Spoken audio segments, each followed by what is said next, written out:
एक बार फिर बीरबल अपनी चतुराई दिखाने में कामयाब हो गए। बहुत पुराने समय की कहानी है। एक बार अकबर बादशाह का दरबार लगा था। दरबार में सारे दरबारी, पंडित, मंत्री और सामान्य जन भी बैठे हुए थे। उस समय दरबार में हंसी ठिठोली का माहौल छाया हुआ था। सब उसी में मशगूल थे। अकबर भी बहुत खुश नजर आ रहे थे। लेकिन एक बात थी जो अकबर को हमेशा ही खटकती रहती थी। वह यह कि राज दरबार के सभी दरबारी बीरबल के फैसले से बहुत जलते थे। बीरबल के आगे उनके फैसले की एक न चलती थी, इसलिए उन्हें बीरबल से बहुत ईर्ष्या थी। लेकिन वह बीरबल के सामने बोलने की हिम्मत जुटा नहीं पाते थे। बीरबल की दरबार में अनुपस्थिति होने पर अकबर हमेशा बीरबल की प्रशंसा के पुल बांधते रहते थे।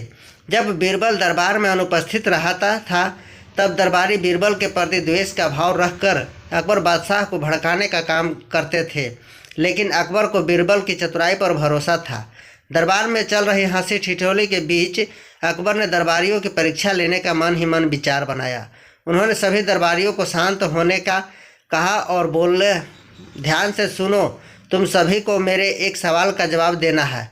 जो इस सवाल का जवाब सही से देगा और उसे साबित कर दिखाएगा, उसे मैं बीरबल की जगह अपने मंत्री नियुक्त कर दूंगा। अकबर ने कहा, देखो, तुम सबके लिए बहुत बढ़िया अवसर हाथ आया है। इससे तुम अपने मन के सभी अरमान पूरे कर सकते हो। यह सुनकर सभी दरबारी बहुत खुश हुए। अकबर ने फिर अपना सवालिया बांध छोड़ा और कहा, देखो, तुम्हें यह साबित करना है कि मनुष्य द्वारा निर्मित चीज़ ज़्यादा अच्छी होती है या कुदरत के द्वारा निर्मित। अकबर के मुंह से सवाल सुनते ही सभी दरबारी सोच में पड़ गए। अकबर ने उन्हें पूरे एक हफ्ते का समय दिया और कहा, अगले शुक्रवार को जब दरबार लगेगा तो तुम्हें खुद को सबसे श्रेष्ठ साबित करना है।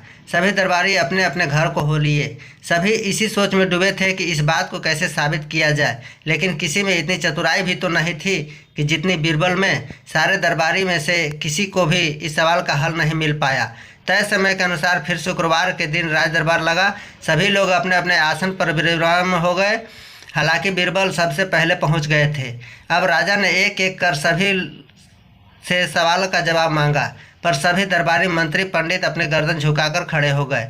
अब अकबर से रहा न गया। उन्होंने बीरबल से पूछा। बीरबल ने बड़ा ही चतुराई भरा जवाब दिया, जहाँपना, इसमें कौन सी बड़ी बात है? इसका जवाब बहुत ही आसान है, अभी लीजिए, कहकर वह अपनी कुर्सी से उठकर बाहर चले गए। यह देखकर दरबारियों में खुसर फुसर शुरू हो गए। एक कहने लगे, अरे ये क्या, बीरबल तो अकबर के जवाब देने के बजाय दरबार से उठकर बाहर चले गए।